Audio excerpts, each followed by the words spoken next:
2003 tentang Mahkamah Konstitusi dan Peraturan Mahkamah Konstitusi nomor 1 tahun 2023 tentang Majelis Kehormatan Mahkamah Konstitusi menyatakan hakim terlapor terbukti melakukan pelanggaran berat terhadap kode etik dan perilaku hakim konstitusi sebagaimana tertuang dalam Sabta Karsa Utama, prinsip ketidakberpihakan, prinsip integritas, prinsip kecakapan dan kesetaraan, prinsip independensi, dan prinsip kepantasan dan kesopanan. 2. Menjatuhkan sanksi pemberhentian dari jabatan Ketua Mahkamah Konstitusi kepada hakim terlapor. 3. Memerintahkan Wakil Ketua Mahkamah Konstitusi untuk dalam waktu 2 kali 24 jam sejak putusan ini selesai diucapkan memimpin penyelenggaraan pemilihan pimpinan yang baru sesuai dengan peraturan perundang-undangan. 4. Hakim terlapor tidak berhak untuk mencalonkan diri atau dicalonkan sebagai pimpinan Mahkamah Konstitusi sampai masa jabatan hakim terlapor sebagai hakim konstitusi berakhir. 5. Hakim terlapor tidak diperkenankan terlibat atau melibatkan diri dalam pemeriksaan dan pengambilan keputusan dalam perkara perselisihan hasil pemilihan presiden dan wakil presiden, pemilihan anggota DPR, DPD, dan DPRD, serta pemilihan gubernur, bupati, dan wali kota yang memiliki potensi timbulnya benturan kepentingan. Selanjutnya, saudara-saudara, ada dari 3 orang pendapat berbeda 1 orang. Saya persilakan. Terima kasih, Ketua. Terhadap putusan sanksi oleh Majelis Kehormatan terhadap hakim terlapor, saya mengajukan dissenting opinion, sebagaimana disebutkan di atas. Dasar saya memberikan pendapat berbeda yaitu pemberhentian tidak dengan hormat kepada hakim terlapor sebagai hakim konstitusi in caso Anwar Usman karena hakim terlapor terbukti melakukan pelanggaran berat seperti disebutkan tadi.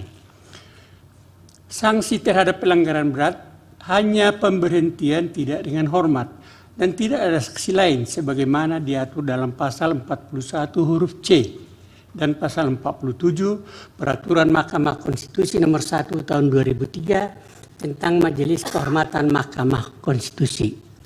Satu hal yang menggembirakan saya ialah bahwa dalam rapat-rapat Majelis Kehormatan yang membahas laporan mengenai dugaan pelanggaran hakim konstitusi terlapor dan fakta-fakta yang terungkap dalam sidang dan rapat pembelaan hakim terlapor, keterangan saksi termasuk hakim konstitusi lainnya yang didengar keterangannya, pendapat kami bertiga sama semua.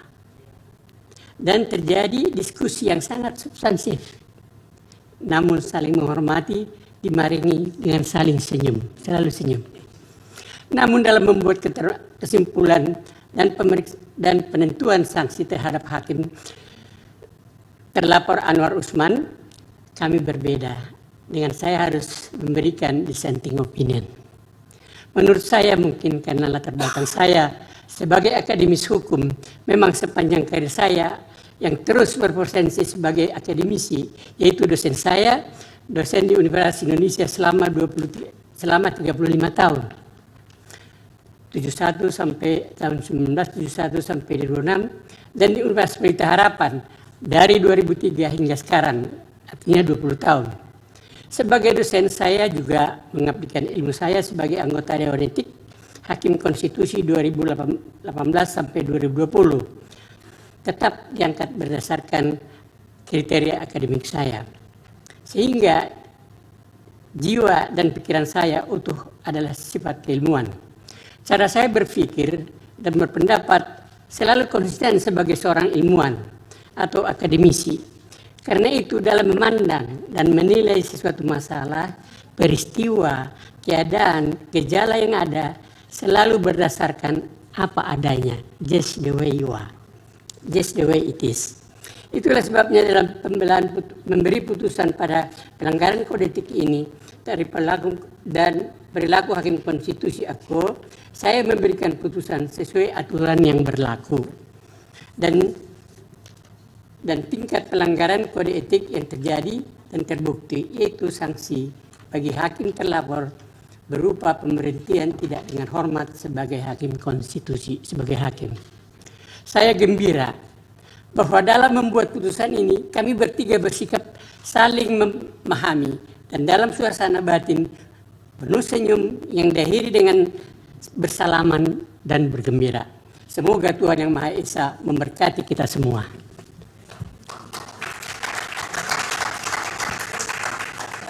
Ya, masih ada ya? Ya, putusan.